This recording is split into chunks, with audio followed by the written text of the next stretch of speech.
അമിതവണ്ണമുള്ളവർക്ക്, diet ചെയ്ത് wait കുറയ്ക്കാൻ ആഗ്രഹിക്കുന്നവർക്ക്, diabetes, hyper tension, cholesterol, PCOD, fatty liver ഈ പ്രശ്നങ്ങളുള്ളവർക്കൊക്കെ ഉള്ളൊരു മെയിൻ കംപ്ലൈൻ്റാണ് അവർക്ക് ഈ നല്ല ഒരു സദ്യ കിട്ടുമ്പോൾ, നമ്മൾ കല്യാണത്തിന് പോകുമ്പോഴോ ഏതെങ്കിലും ഒരു വീട് കയറി താമസത്തിന് പോകുമ്പോഴോ അങ്ങനെ എന്തെങ്കിലും ഒരു ഫംഗ്ഷന് പോകുമ്പോൾ നമുക്ക് ഫ്രീ ആയിട്ട് നല്ല ഫുഡ് കിട്ടിയെന്നാൽ അതെങ്ങനെ വേണ്ടാന്ന് വയ്ക്കും.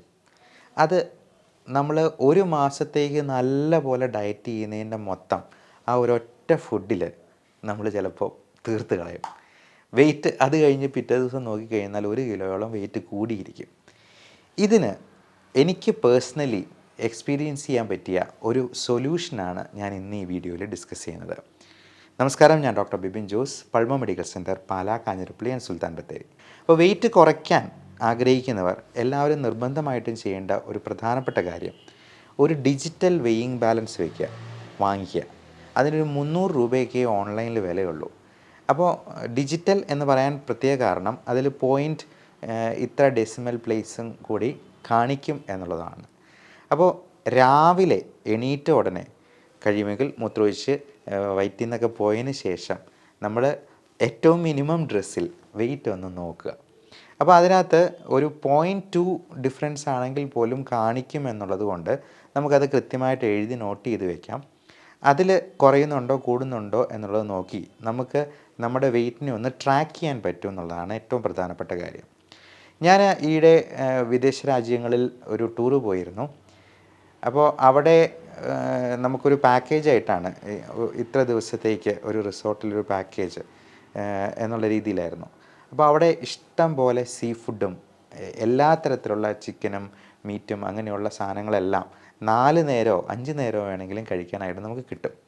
അപ്പോൾ അങ്ങനെ കിട്ടുമ്പോഴേക്കും ഉള്ളൊരു പ്രശ്നം, നമ്മൾ ഇഷ്ടംപോലെ കഴിക്കും. എന്തായാലും ടേസ്റ്റുള്ള സാധനമാണ്, നമുക്ക് ഇഷ്ടമുള്ള സാധനങ്ങൾ എന്ത് വേണമെങ്കിലും അൺലിമിറ്റഡ് ആയിട്ട് കഴിക്കാം. പ്രത്യേകിച്ചും ബുഫേ കിട്ടിക്കഴിഞ്ഞാൽ നമ്മൾ ആരും വിടത്തില്ല. പക്ഷേ അതിന് ശേഷവും എൻ്റെ വെയിറ്റ് കൂടിയില്ല. അതിന് സഹായിച്ച കുറച്ച് സീക്രട്സാണ് ഞാനിവിടെ പങ്കുവയ്ക്കുന്നത്. അതിൽ ഏറ്റവും പ്രധാനപ്പെട്ട കാര്യം, മധുരം, ബേക്കറി, മൈദ ഈ 3 സാധനങ്ങളും നമുക്ക് പൂർണ്ണമായിട്ടും ഒഴിവാക്കാൻ പറ്റുക എന്നുള്ളതാണ്. അപ്പോൾ മധുരം ഒഴിവാക്കി കഴിഞ്ഞാൽ ജ്യൂസ് അങ്ങനത്തെ സാധനങ്ങളൊക്കെ എങ്ങനെ കഴിക്കും എന്നുള്ളതാണ് ഒരു ചോദ്യം. കാപ്പി, ചായ, ഇപ്പോൾ കാപ്പുച്ചീനോ, മൊക്കാച്ചിനോ അങ്ങനെ എന്ത് വെറൈറ്റി വേണമെങ്കിലും അവിടെ കിട്ടുമായിരുന്നു. അപ്പോൾ ഞാനതിന് ചെയ്തത് ഷുഗർ ഫ്രീ, അതായത് 0 കാലറി സ്വീറ്റ്നർ ഉപയോഗിക്കുക എന്നുള്ളതായിരുന്നു. ഈ 0 കാലറി സ്വീറ്റ്നറും ഒത്തിരി കഴിക്കുന്നത് നല്ലതല്ല, എന്നാലും ഷുഗറിനെ അപേക്ഷിച്ച് നോക്കുമ്പോൾ 0 കാലറി സ്വീറ്റ്നറാണ് ഇച്ചിരി ബെറ്റർ എന്നുള്ളതാണ്. കാപ്പിയിലും ചായയിലും പഞ്ചസാര ഇടാതെ ശീലിച്ചെന്നാൽ നമുക്കത് പതുക്കെ ഇഷ്ടമാവുകയും ആ ഒരു ശീലം നമുക്ക് തുടരാനും പറ്റും. അതേപോലെ പാലിൻ്റെ ഉപയോഗവും പരമാവധി കുറയ്ക്കുക. പകരം നമുക്ക് മിൽക്ക് ക്രീം ഉപയോഗിക്കാം. മിൽക്ക് ക്രീം എന്ന് പറയുന്നത് അത്ര തന്നെ കാലറി ഇല്ലാത്ത എന്നാൽ പാലിൻ്റേതായിട്ടുള്ള സ്വാദം തരുന്ന ഒന്നാണ്.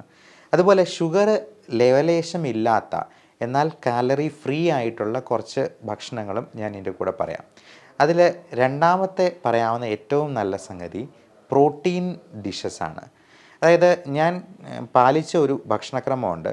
നമുക്കവിടെ ഇപ്പോൾ റൈസായിട്ട് കിട്ടും, ചപ്പാത്തിയോ അല്ലെങ്കിൽ നാനായിട്ടോ അല്ലെങ്കിൽ പൊറോട്ടയായിട്ടോ ഒക്കെ കിട്ടും.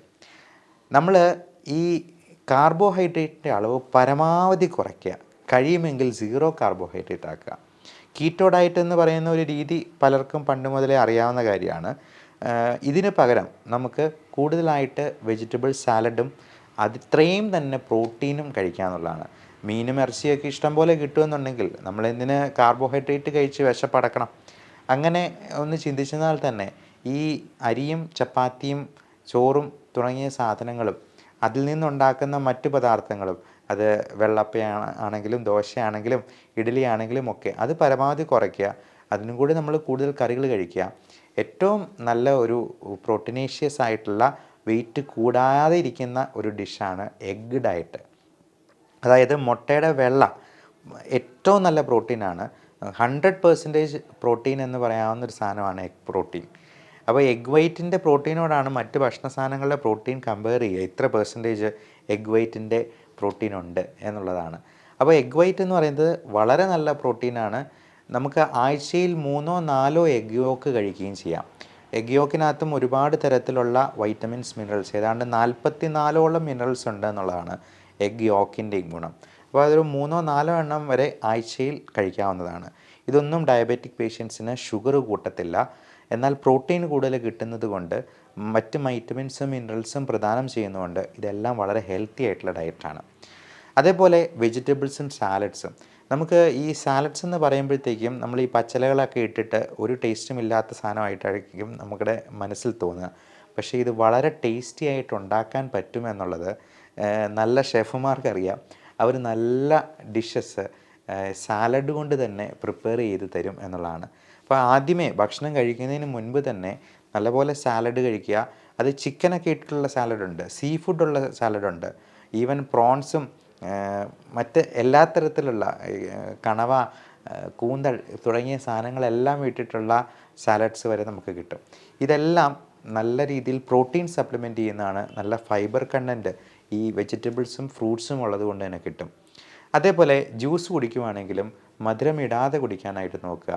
കഴിയുമെങ്കിൽ പഴമായിട്ട് തന്നെ, ഇപ്പോൾ നമുക്ക് തണ്ണിമത്തനായി ആണെങ്കിലും മറ്റ് ആപ്പിൾ പോലുള്ള, പേരയ്ക്ക പോലുള്ള ഫ്രൂട്ട്സൊക്കെ ആണെങ്കിലും അതിൽ ഷുഗർ കണ്ടൻറ്റും ഫ്രക്ടോസ് കണ്ടൻറ്റും വളരെ കുറവാണ്. എന്നാൽ ഫൈബർ കണ്ടൻറ്റ് ധാരാളമുണ്ട്. അതുകൊണ്ട് തന്നെ ഈ ഫൈബറിനെ ഡൈജസ്റ്റ് ചെയ്യാൻ തന്നെ ഇതിൽ കണ്ടെയ്നിങ് ആയിട്ടുള്ള ആ കാലറി തന്നെ ബേൺ ചെയ്ത് പോകുന്നതുകൊണ്ട് നമുക്ക് അധികം വെയിറ്റ് ഗെയിൻ ഉണ്ടാവില്ല എന്നുള്ളതാണ്. പിന്നെ പഞ്ചസാര പോലെ തന്നെ നമ്മൾ പരമാവധി ഒഴിവാക്കേണ്ട ഒരു സാധനമാണ് ഉപ്പ്. ഉപ്പ് നമ്മൾ അറിയാതെ ശരീരത്തിലേക്ക് ചെല്ലുന്ന സാധനമാണ്. പ്രത്യേകിച്ചും ഈ പാക്കറ്റിലുള്ള കാഷ്യൂനട്ട്, ബദാം, പിസ്ത ഇങ്ങനെയുള്ള സാധനങ്ങളിലൊക്കെ നല്ലപോലെ ഉപ്പുണ്ട്. അതുപോലെ ബിസ്ക്കറ്റിനാണെങ്കിലും നല്ല മധുരമുണ്ട്, നല്ല ഉപ്പുമുണ്ട്. അത് മൊത്തം മൈദയാണ്. ബ്രെഡ് എന്ന് പറയുന്നത് വൈറ്റ് റൈസ് തന്നെയാണ്, അതും മൈദയാണ്. മൈദ എന്ന് പറയുമ്പോൾ അത് ഫുള്ളായിട്ട് പഞ്ചസാരയായിട്ട് തന്നെ കൂട്ടിയാൽ മതി. കൂമ്പാരം കൂട്ടി നമ്മൾ പഞ്ചസാര കഴിക്കുന്ന പോലെ തന്നെയാണ് ബ്രെഡും ബിസ്ക്കറ്റും. അതല്ലാന്നുണ്ടെങ്കിൽ നല്ല ഫൈബർ കണ്ടൻ്റുള്ള മില്ലറ്റ്സ് കൊണ്ടുള്ള ബിസ്ക്കറ്റുകളുണ്ട്, വീറ്റ് ബ്രെഡുകൾ അല്ലെങ്കിൽ ഫുൾ ഗ്രെയിൻസ് അടങ്ങിയിട്ടുള്ള ബ്രെഡുകളുണ്ട്. അങ്ങനെയുള്ള സാധനങ്ങളാണെങ്കിൽ പിന്നെയും അതിനേക്കാൾ മെച്ചമാണെന്ന് മാത്രം. അപ്പോൾ ഇങ്ങനെയുള്ള സാധനങ്ങളും പിന്നെ തേങ്ങ എന്ന് പറയുന്നത്, തേങ്ങ നമ്മൾ കറികളിലൊക്കെ ഉപയോഗിക്കുന്ന സാധനമാണ്. എന്നാൽ ഈ തേങ്ങ അധികം ഗ്ലൂക്കോസ് ഇല്ലാത്തതാണ്. നമുക്ക് ഒത്തിരി കാലറി കണ്ടൻറ്റ് ഉള്ളിലോട്ട് കയറ്റാത്ത സാധനമാണ്. കാർബോഹൈഡ്രേറ്റിനെ അപേക്ഷിച്ച് നോക്കുമ്പം തേങ്ങ എന്ന് പറയുന്നതും ഈ ഡയബറ്റിക് ആയിട്ടുള്ളവർക്കും അമിതവണ്ണമുള്ളവർക്കും കുറച്ചുകൂടി നല്ല ഒരു സാധനമാണ്. നല്ല ടേസ്റ്റും ഉണ്ട്, എന്നാൽ നമുക്കധികം വണ്ണം കൂട്ടാതെ ഇരിക്കും.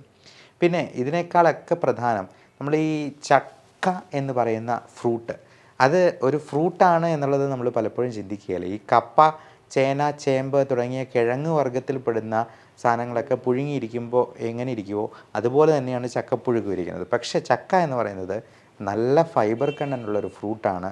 നമുക്ക് ഈ കപ്പയ്ക്ക് പകരം ചക്കപ്പുഴുക്കും അതിൻ്റെ കൂടെ നല്ല പ്രോട്ടീനേഷ്യസ് ആയിട്ടുള്ള മീൻ കറിയോ ബീഫ് കറിയോ ചിക്കൻ കറിയോ ഒക്കെ കഴിച്ചെന്നാൽ നല്ല രീതിയിൽ നമ്മുടെ വണ്ണം കുറച്ചെടുക്കാൻ പറ്റുമെന്നുള്ളത് പ്രത്യേകം മനസ്സിലാക്കിയിരിക്കുക.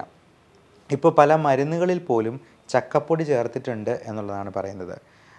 ഈ ചക്കയുടെ ആ ഒരു വിപണനം നമുക്ക് ഒരുപാട് അധിക വരുമാനം ഉണ്ടാക്കാൻ കൂടിയുള്ളൊരു സ്രോതസ്സാണെന്നുള്ളത് പലപ്പോഴും മനസ്സിലാകുന്നില്ല. ഈ ചക്ക അത് ഒരുക്കിയെടുക്കുക എന്നുള്ളതാണ് ഇതിനകത്തെ ഏറ്റവും ബുദ്ധിമുട്ടുള്ള ഒരു കർമ്മം. പക്ഷേ ചക്ക ഒരുക്കിയെടുത്ത് നമുക്കത് ഫ്രീസറിൽ കയറ്റി വെച്ചെന്നാൽ അത് എത്ര വർഷത്തേക്ക് വേണമെങ്കിലും ഇരിക്കും എന്നുള്ളതാണ്. അത് നമ്മൾ വിചാരിക്കും ഈ ചക്ക അരിഞ്ഞ് ഫ്രീസറിൽ കയറ്റി വെച്ചെന്നാൽ അത് കുറച്ച് നാൾ കഴിയുമ്പോഴത്തേക്കും കട്ടയായി പോകുന്നു. പക്ഷേ അങ്ങനെയല്ല. ആ ഫ്രീസറിൽ നിന്ന് എടുത്താൽ തണുപ്പങ്ങ് മാറിക്കഴിഞ്ഞിട്ട് ഒരൊറ്റ അടി അടിച്ചെന്നാൽ ഇതെല്ലാം കൂടി പൊടിഞ്ഞ് വരും.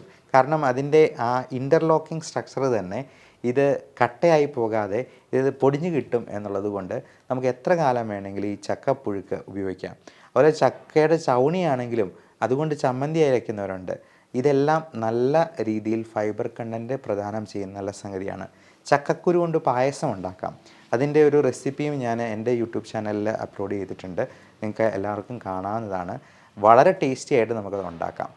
അപ്പോൾ മെയിനായിട്ടും ഒഴിവാക്കേണ്ടത് ഷുഗർ, മൈദ, ബേക്കറി, കാർബോഹൈഡ്രേറ്റ്സ് പറ്റുമെങ്കിൽ 0 ആക്കുക. അതിനും കൂടി പ്രോട്ടീൻസും വെജിറ്റബിൾസും കഴിക്കുക.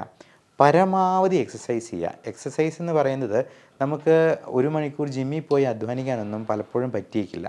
അതിന് പകരം നമുക്ക് ചെയ്യാവുന്ന കാര്യം വീട്ടിൽ തന്നെ നമ്മൾ രാവിലെ എണീക്കുന്ന ഉടനെ ആ കിടക്കപ്പായ എണീറ്റ് നിൽക്കുമ്പോൾ തന്നെ ഒരു 100 ജമ്പിങ് ജാക്സ് ചെയ്യുക, കുറച്ച് സ്ട്രെച്ചിങ് ചെയ്യുക, അതിനോടൊപ്പം ഒരു 50 പുഷപ്പ് ചെയ്യുക. അത് കഴിഞ്ഞിട്ട് പല്ല് തേക്കാൻ പോലും പോയാൽ മതി. കാരണം നമ്മൾ എന്തായാലും പല്ല് തേക്കാതെ പുറത്തോട്ട് ഇറങ്ങത്തില്ല എന്നുള്ളത് ഉറപ്പാണ്. ഇത് ചെയ്തിട്ട് അതിന് ശേഷം പല്ല് തേക്കാൻ പോവുക, ഒരു ശീലമാക്കുക. അപ്പോൾ ഒരു ദിവസം 100 ജമ്പിങ് ജാക്സ് ചെയ്തു, നമ്മൾ ഒരു വർഷം കൊണ്ട് തന്നെ നമ്മുടെ ശരീരത്തിൽ ഒത്തിരി പ്രകടമായ മാറ്റം ഉണ്ടാകും. ഒരു ദിവസം തുടങ്ങുന്നത് അങ്ങനെ തന്നെ ആയെന്നാൽ ആ ദിവസം മുഴുവൻ നമുക്ക് ആ ഊർജ്ജവും ഉന്മേഷവും നിലനിൽക്കും എന്നുള്ളതും പ്രത്യേകം മനസ്സിലാക്കിയിരിക്കുക. അപ്പോൾ എക്സസൈസും ഡയറ്റും നമ്മുടെ ജീവിതത്തിൻ്റെ ഒരു ഭാഗമായെന്നാൽ ഡയബറ്റീസും ഹൈപ്പർ ടെൻഷനും കൊളസ്ട്രോളും ഒന്നും നമ്മളെ ഒന്ന് തൊട്ട് നോക്കുക പോലുമില്ല. മാത്രമല്ല ഇനി അങ്ങനെയുള്ളവർക്ക് മരുന്ന് അത്രയധികം കുറച്ചുകൊണ്ട് തന്നെ ഇത് കൺട്രോൾ ആക്കാനായിട്ടും പറ്റും. അമിതവണ്ണം എന്ന് പറയുന്നൊരു സംഗതി നമുക്കൊരു ജീവിതത്തിൽ ഒരു പ്രശ്നമേ ആകാതിരിക്കും എന്നുള്ളത് മനസ്സിലാക്കുക. എല്ലാവർക്കും നല്ല ശാരീരിക ആരോഗ്യവും സൗന്ദര്യവും ആശംസിക്കുന്നു. Love and regards doctor Bibin Jose, Pulma medical centre, Pala, Kanjirappally and Sultan Bathery.